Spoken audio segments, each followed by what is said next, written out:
All known ground. Oh, I'm not. Ooh. And look at RPM.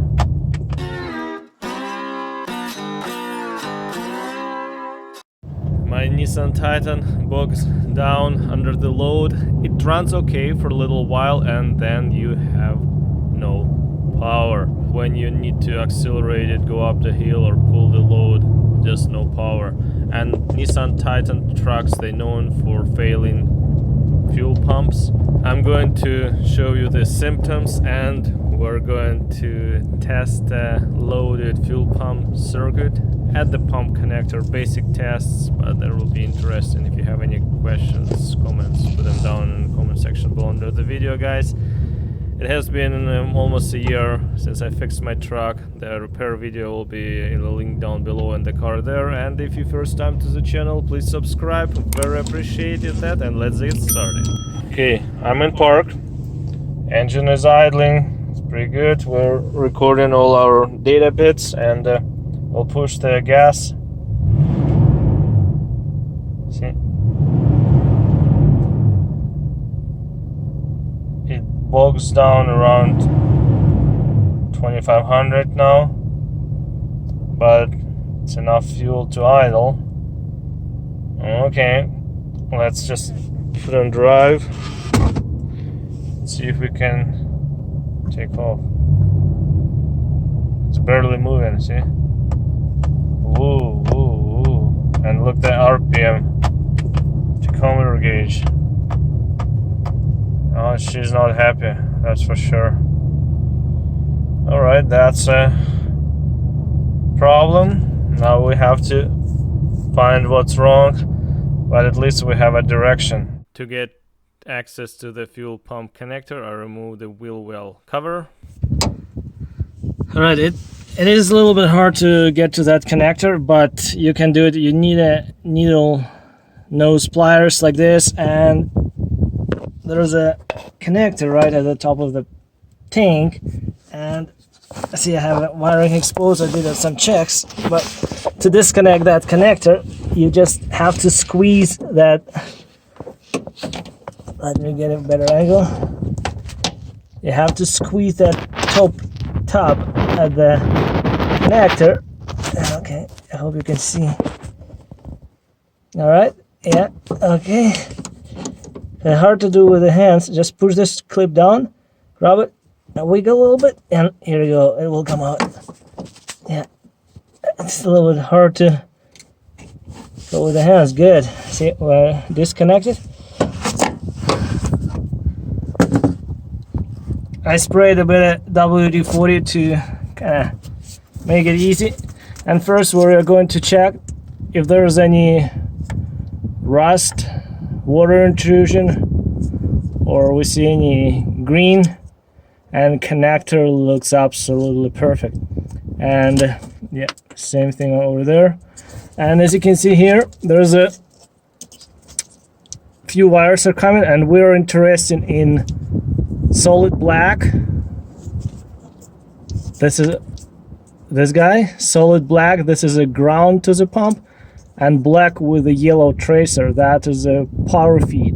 We're going to test those two wires, and at first check we'll do the continuity test on the pump, because pump is an electric DC motor. If motor is not open, we'll see the resistance and continuity, but that's not the complete test, but that will give us a general idea of the condition of the pump and what the resistance is, and we'll compare it to the new one.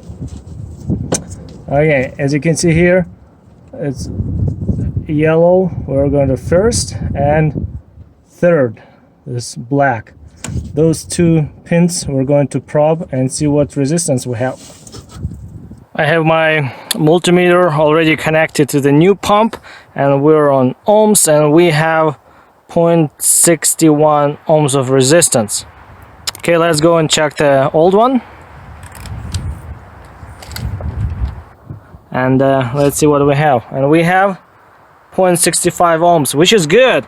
But problem with the continuity ohm test, it doesn't tell us how pump will act up under the load, and It might be just a one string of wire just letting small amount of current go through and come back into the multimeter and showing us resistance, but because there's no load right now, it's not very accurate test, but it will give you a general idea. But sometimes even a good resistance will kind of mislead you, but I like to see that.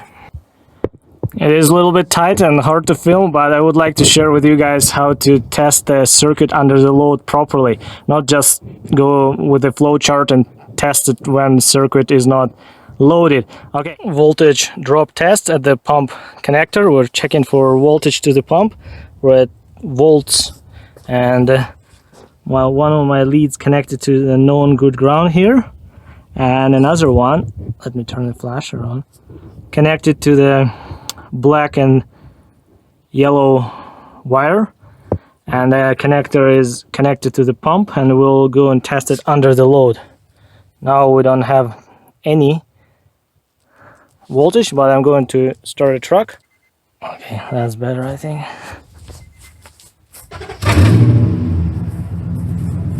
Right, pump is running and we have 13.6 volts. Perfect. It means we're getting enough voltage to operate the pump, and here we have a good ground. Next we're going to check the ground under the load as well.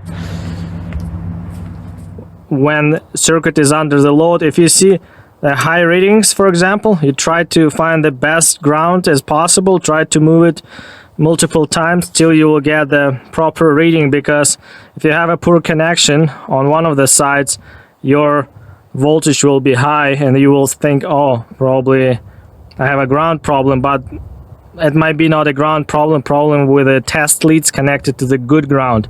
Check that, yeah, a couple times, make sure you're getting a good readings, something like that.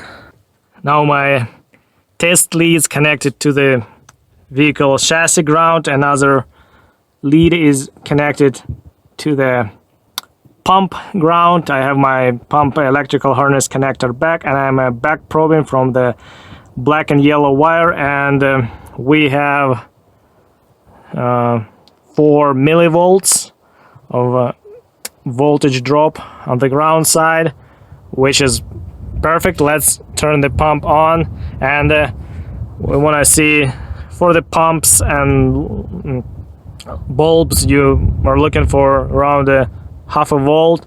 Solenoids and switches should be under 200 millivolts. E is on.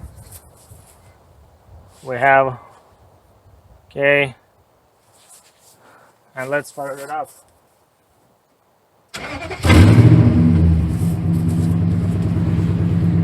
Okay, pump is running and we have 400 millivolts, which is good. Yeah, we have a good ground to the pump. Let's check the current right now. You know, we have a good power to the pump and we have a good ground under the load. We're tested. Now I'm going to check the current. For the fuel pumps, we should see at least some spike at the initial start. Amperage should go up, and then it will go down and should be around 5 amps. That's what we're expecting to see. And if amperage will stay low, we know it's increased resistance in a DC motor. It makes the flow reduce, and increased resistance will reduce the current and voltage. Okay, let's put the current clamp, turn the engine on, and see what we have. Clamp on a negative wire, we have 0, and we'll check whether the current spike when we turn the prime on, and then when we're cranking engine and start. Okay, let's do it.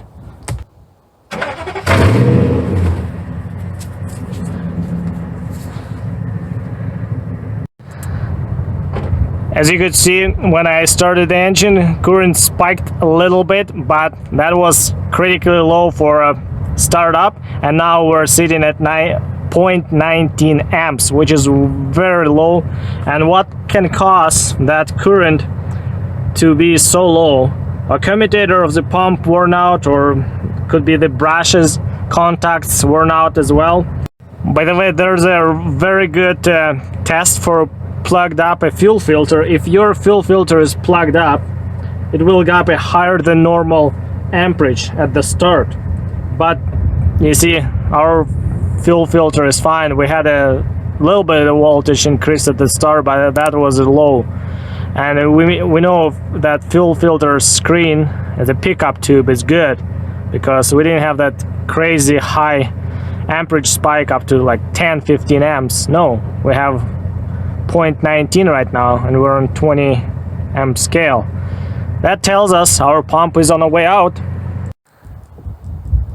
As you could see, we did a current test and we checked the circuit under the load, and we had very low current, and that could explain our low fuel pressure at the snap. When we push the gas pedal, hold it till it will reach the maximum, it didn't, it actually dropped. That's related to the wearing out electrical fuel pump. This was pretty cool, but we still need to put a new fuel pump, but that's easy. You just do the bolts and nuts and get a new pump, and video will be up there. Thank you so much guys for watching, very appreciated your time. If you have any questions, critics, suggestions, put it down in the comment section below. Guys, okay, take care, bye bye.